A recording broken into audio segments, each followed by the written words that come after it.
Hi, എല്ലാവർക്കും Sabi's art കഫേയുടെ ഒരു പുതിയ വീഡിയോയിലേക്ക് സ്വാഗതം. ഇന്ന് നമ്മൾ ചെയ്യുന്ന ഒരു കുക്കിംഗ് വീഡിയോ ആണ് കേട്ടോ. ഇന്ന് ഉണ്ടാക്കുന്നത് ഷെഫ് പിള്ളയുടെ കരിമീൻ നിർവ്വാണ അല്ലെങ്കിൽ ഫിഷ് നിർവ്വാണ. ഇത് ഹസ്ബൻഡാണ് എനിക്ക് ഫോണിൽ കാണിച്ചു തന്നത്. കണ്ടപ്പോൾ തന്നെ എനിക്ക് ഒത്തിരി ഇഷ്ടമായി. അപ്പോൾ കരിമീൻ കയ്യിൽ കിട്ടിയപ്പോൾ ഇത് ട്രൈ ചെയ്യാമെന്ന് വിചാരിച്ചു. ഞാനും അമ്മയും കൂടിയിട്ടാണ് കേട്ടോ ഇത് ഉണ്ടാക്കുന്നത്. അപ്പോൾ കരിമീൻ നല്ല വൃത്തിയായി കഴുകി ഇതുപോലെ വരഞ്ഞു കൊടുക്കുക. ഇതിനാവശ്യമായിട്ടുള്ള കൂട്ട് എന്തൊക്കെയാണെന്ന് നോക്കാം. അപ്പോൾ ഞാൻ 2 കരിമീൻ എടുത്തേക്കണം. അതിനാവശ്യമായിട്ടുള്ള മുളക് പൊടി, ഉപ്പ്, ഒരു ചെറിയ സ്പൂൺ മഞ്ഞൾപ്പൊടി, ഒരു ചെറിയ സ്പൂൺ കുരുമുളക് പൊടി, അതിനൊരു 1/2 സ്പൂൺ മല്ലിപ്പൊടി കൂടി ആഡ് ചെയ്തിട്ട് നന്നായി മിക്സ് ചെയ്ത് കൊടുക്കാം. ഇതാണ് ഇതിൻ്റെ കൂട്ട് കേട്ടോ. ഇത് മിക്സ് ചെയ്യുമ്പോൾ നമുക്കിതിൽ കറിവേപ്പില കൂടി ആഡ് ചെയ്തിട്ട് മിക്സ് ചെയ്യാം. അതുപോലെ തന്നെ കുറച്ച് ചെറുനാരങ്ങ നീര് കൂടി ആഡ് ചെയ്തിട്ട് നന്നായി മിക്സ് ചെയ്ത് കൊടുക്കാം. നമ്മളുണ്ടാക്കിയ മസാല ഈ ഫിഷിൽ തേച്ച് പിടിപ്പിക്കാം. നമ്മൾ വരഞ്ഞു കൊടുത്തിട്ടുണ്ടല്ലോ, അതിനിടയിലൊക്കെ വരത്തക്ക വിധത്തിൽ നല്ല രീതിയിൽ ആ മസാലയൊക്കെ തേച്ച് പിടിപ്പിക്കാം. ഇനി നമുക്കിത് 2 മണിക്കൂർ റെസ്റ്റ് ചെയ്യാൻ വെക്കാം. അത് കഴിഞ്ഞ് നമുക്ക് ഫ്രൈ ചെയ്തെടുക്കാം.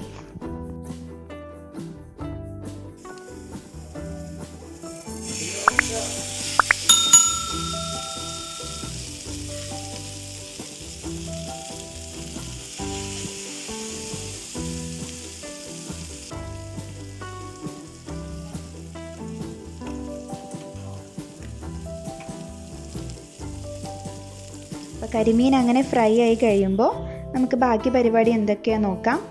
ഒരു മൺചട്ടിയോ അല്ലെങ്കിൽ ഒരു ഫ്രൈ പാനോ എടുക്കുക. അതിലൊരു വാഴയില വാട്ടിയിട്ട് വെക്കാം, അല്ലെങ്കിൽ അത് അതിലിരുന്ന് കുറച്ച് വാടിക്കോളും. ഇനി അതിലേക്ക് കുറച്ച് വെളിച്ചെണ്ണ ഒഴിച്ചു കൊടുക്കുക കേട്ടോ. വെളിച്ചെണ്ണ ഒഴിച്ചു കൊടുക്കുക. വെളിച്ചെണ്ണ ചൂടായി വരുമ്പോൾ അതിലേക്ക് നമുക്ക് കറിവേപ്പിലയും കൂടി ഇട്ട് കൊടുക്കാം.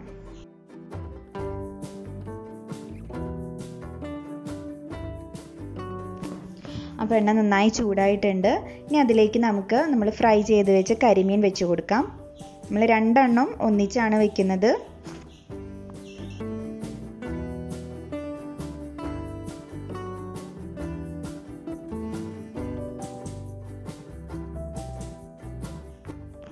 ഇനി ഇതിലേക്ക് എന്തൊക്കെ ആഡ് ചെയ്യേണ്ടതെന്ന് നോക്കാം.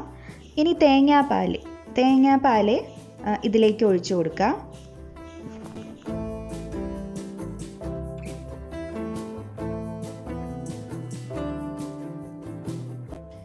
ഇതിലേക്ക് ആഡ് ചെയ്യേണ്ടത് ഇഞ്ചി ചെറുതായിട്ട് അരിഞ്ഞത്, അതുപോലെ തന്നെ ഞാനൊരു 3 പച്ചമുളക് എടുത്തിട്ടുണ്ട് നടുവേ കീറിയത്. അത് 2 ഇതിലേക്ക് ഇട്ട് കൊടുക്കുക കേട്ടോ. ജസ്റ്റ് ആ തേങ്ങാപ്പാലിൽ ഇട്ട് കൊടുത്താൽ മതി. ഇനി ഇതിലേക്ക് നമുക്ക് കുറച്ച് കുരുമുളക് പൊടി കൂടി ആഡ് ചെയ്ത് കൊടുക്കാം. ഇത്രയേ ഉള്ളൂ, വേറെ ഒന്നും ഇതിലേക്ക് ചേർക്കാനായിട്ടില്ല. ഇതിനി ഇങ്ങനെ തന്നെ ഇരുന്നിട്ട് തിളക്കട്ടെ. ഒരു 5 മിനിറ്റ് നേരം ഇതിങ്ങനെ തന്നെ ഇരുന്ന് തിളക്കട്ടെ. അങ്ങോട്ടും ഇങ്ങോട്ടും തിരിച്ചും മറിച്ചിടൊന്നും വേണ്ട. അപ്പോൾ ഇത്രയും ആയി കഴിയുമ്പോൾ നമ്മുടെ ഫിഷ് നിർവ്വാണ റെഡി ആയി കഴിഞ്ഞു. ഞാൻ വെറുതെ പറയല്ല, നല്ല ടേസ്റ്റാണ്. എല്ലാവരും ഇത് ട്രൈ ചെയ്ത് നോക്കണം. ഇഷ്ടപ്പെട്ട നിങ്ങളുടെ പ്രിയപ്പെട്ടവർക്ക് വേണ്ടി ഒരു വീഡിയോ ഷെയർ ചെയ്യും വേണം കേട്ടോ. മാത്രമല്ല, ഇതുവരെയായിട്ട് ഈ ചാനൽ സബ്സ്ക്രൈബ് ചെയ്യാത്തവർ ചാനലൊന്ന് സബ്സ്ക്രൈബ് ചെയ്തേക്കാം. മറ്റൊരു വീഡിയോ ആയിട്ട് നമുക്ക് വീണ്ടും കാണാം. അതുവരേക്കും ബൈ.